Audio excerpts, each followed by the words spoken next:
Saya membaca semua kitab tentang Isra Mi'raj. Ternyata di kitab itu tidak seperti yang diceritakan banyak orang.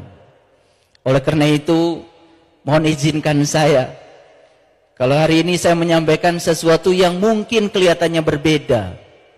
Karena Islam itu asalnya asing, kata Rasulullah. Suatu saat ketika orang menyampaikan kebenaran yang sebenarnya, mungkin juga orang akan merasa asing. Perlu kesabaran untuk mendengarkan ceramah dan kajian ini. Insya Allah pada saatnya Bapak Ibu akan mendapatkan pencerahan. Insya Allah hadirin sekalian pada saatnya akan bisa membuktikan bahwa Isra Mi'raj bukan sekedar cerita sastra. Isra Mi'raj adalah scientific. Isra Mi'raj adalah bisa dibuktikan kebenarannya. Saya mau cerita kebenaran. 13 tahun saya menangis. 13 tahun saya mencari kebenaran. 13 tahun saya mencari seorang guru yang mursyid, yang bisa mengantarkan saya untuk menemukan kebenaran yang sejati. Dari kecil saya belajar sholat. Umur 19 tahun saya sudah hafiz Quran. Karena bapak saya kiai.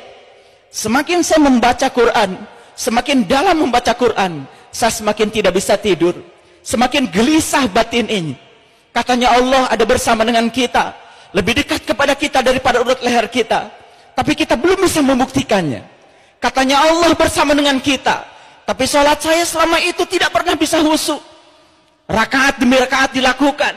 Tetapi apa yang saya ingat, apa yang saya sembah, saya tidak mengerti. Saya membaca Quran surat Al-Ma'un. Ara'aital ladzi yukadzibu biddin.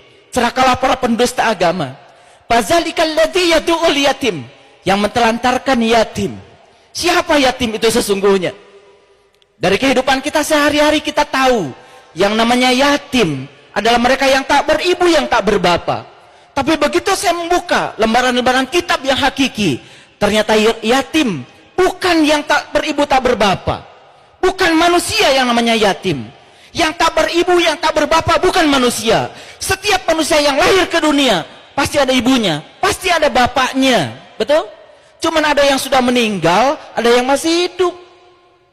Siapa yatim itu sesungguhnya? Yang tak beribu, yang tak berbapa. Berarti yang yatim adalah yang tidak pernah dilahirkan. Siapa yang tidak pernah dilahirkan? Yang tidak pernah dilahirkan adalah jiwa kita. Yang tidak pernah dilahirkan adalah diri sejati kita. Itu yang tidak pernah dilahirkan. Itulah diri kita yang sebenarnya, yang ditiupkan langsung oleh Allah. Fa idza sawaituhu wa nafakhtu fihi min ruhi faqaulahu sajidin. Dan ketika aku telah selesai menciptakan tubuhmu, aku tiupkan ruhku. Itu yang yatim.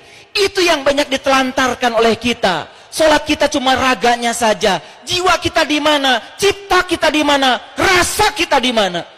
Kita tidak pernah berhubungan dengan yang tiga, hanya berhubungan dengan raga saja. Lalu banyak rakaat yang dilakukan, tapi rakaat demi rakaat tidak membuat kesadaran kita semakin hari semakin bertambah. Tetap sakit hati kalau diomongin orang. Tetap marah ketika orang marah kepada kita. Tetap reaktif kepada situasi yang tidak kita inginkan. Tidak pernah nyaman dalam kontradiksi. Kalau kita nyaman ketika kita mendapatkan yang kita ingin, itu biasa. Tapi kalau kita tetap nyaman dalam kontradiksi, mendapatkan yang tidak kita inginkan, tetap nyaman, itu ukuran spiritual. Disitulah ukurannya akhlak kita. Solat bukan tujuan. Tujuan kita adalah akhlak. Nabi Muhammad menjadikan solat sebagai sarana untuk membangun akhlak. Saya bertemu dengan seorang guru yang mursyid, yang bisa mengajarkan cara meniti ke dalam diri, menemukan siapa diri saya, siapa Tuhan saya. Justru saya tidak menemukan di pesantren, tanpa menganggap rendah pesantren. Jadi kalau begitu, di mana sebetulnya ilmu agama yang sebenarnya itu ada? Saya cuma punya satu keyakinan.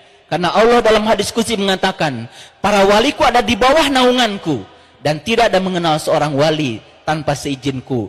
Kewalian seseorang tidak akan pernah ditampakkan kecuali kepada mereka yang mencarinya, yang merindukannya. Saya cuma bisa mendoakan pada ibu bapak sekalian, semoga setelah ini Bapak Ibu bisa menemukan seorang pewaris ilmunya Nabi, yang bisa mengajarkan ilmunya Nabi. Seorang sahabat bertanya pada Rasulullah, "Ya Rasulullah, aku bahagia hidup sejaman dengan engkau. karena aku mendapatkan ilmu langsung dari tanganmu. Apa kata Rasul? Engkau bahagia karena hidup sejaman dengan aku.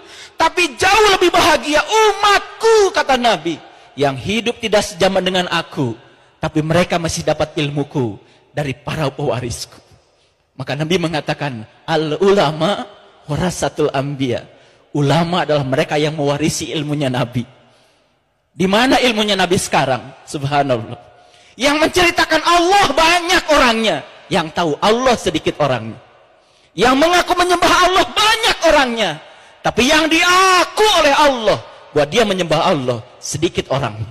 Allah sendiri mengatakan di Quran, "Sullatum minal awwalin wa qalilum minal akhirin." Yang beriman itu sebagian awalnya banyak, tapi setelah diseleksi oleh Allah tinggal sedikit. Makanya di dalam Al-Kahfi dikatakan, tinggalkan kebanyakan orang, cari gua yang bisa memberikan keselamatan, masuklah pada kelompok yang sedikit. Itu kata Allah. Hadirin kaum muslimin rahimakumullah. Sebelum saya lanjut, saya masih mau cerita sedikit.